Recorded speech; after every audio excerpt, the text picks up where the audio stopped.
How easy is it to get up in the morning when you know you're not doing all that it takes?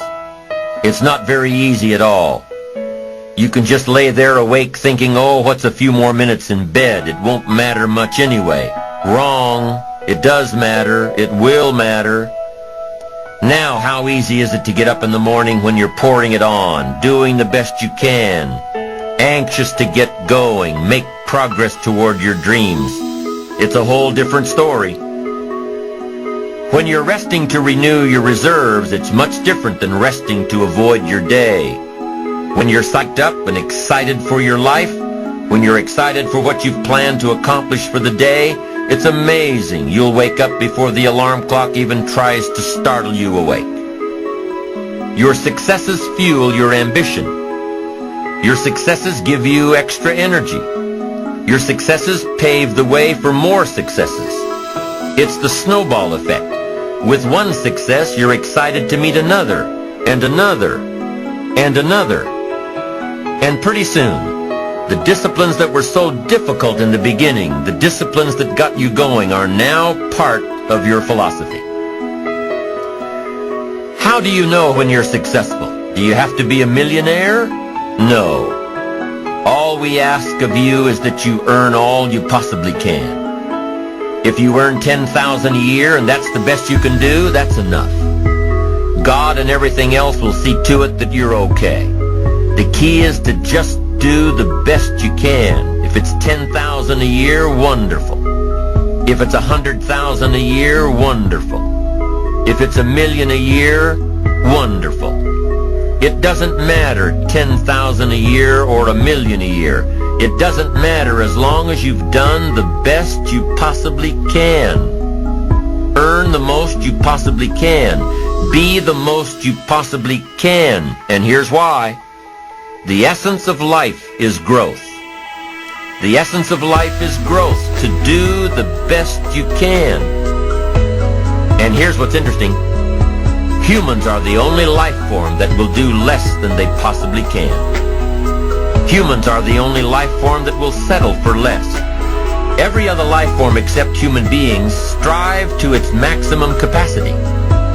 How tall will a tree grow? Approximately. As tall as it possibly can. You never heard of a tree growing half as high as it could. No, trees don't grow half.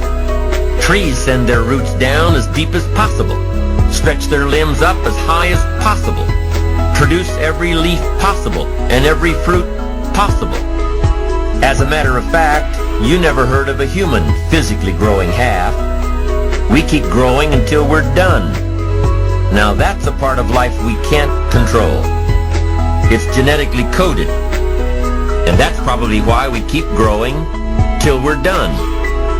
Because we can't control that part.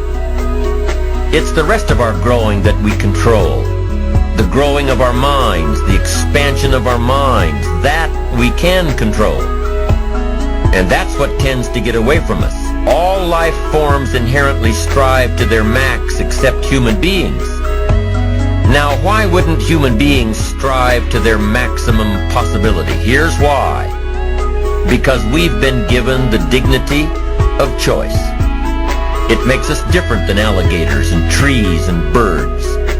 The dignity of choice makes us different than all other life forms. And here's the choice. To become part of what we could be, enough to get by, or to become all that we can be. My best advice for you is to choose the all. Earn all you can, make all the friends you can, read as many books as you can, develop as many skills as you can, see as much as possible, do as much as possible, make as much fortune as possible, give as much of it away as possible. The max. There's no life like it. I'm telling you, once I got on track, I've never looked back. Pick up the challenge. Go for it. Take the best of the two easies. Take the root of it's easy to get ahead. It's easy to do all you can. It's easy to succeed. It's easy to have financial freedom. The more you do, the more you get. So the two primary benefits of positive reinforcement are, number one, to build good habits, and number two, to create more energy to fuel your ambitions, your desires, your achievements. How can you isolate what's working for you and what isn't? How can you make sure that you are reinforcing your positive disciplines?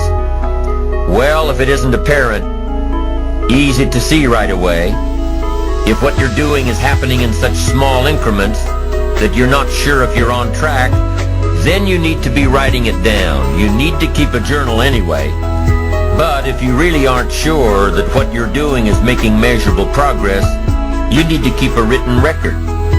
You need to write down everything that may be relevant in your day.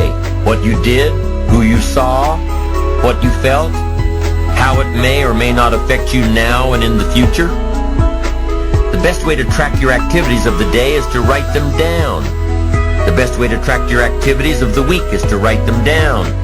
The best way to analyze your progress through the year is to have written it down. Why? So you can look back on it. Because by keeping a written record of your life, you will be more accountable. By putting into writing the action steps that you have planned, you will easily see what works and what doesn't. Most people just try to get through the day, never writing anything down, never keeping track of their progress along the way, never really knowing if they are doing all they can to reach their goals, to drive their ambition. But gifted people learn to get from the day. They don't let a day end without picking up some valuable experience, some emotional content, some idea that may positively affect their future. To get the most from a day, to learn the most from a day, you need to be able to reflect on the day. And how can you reflect on a day unless you record it in history?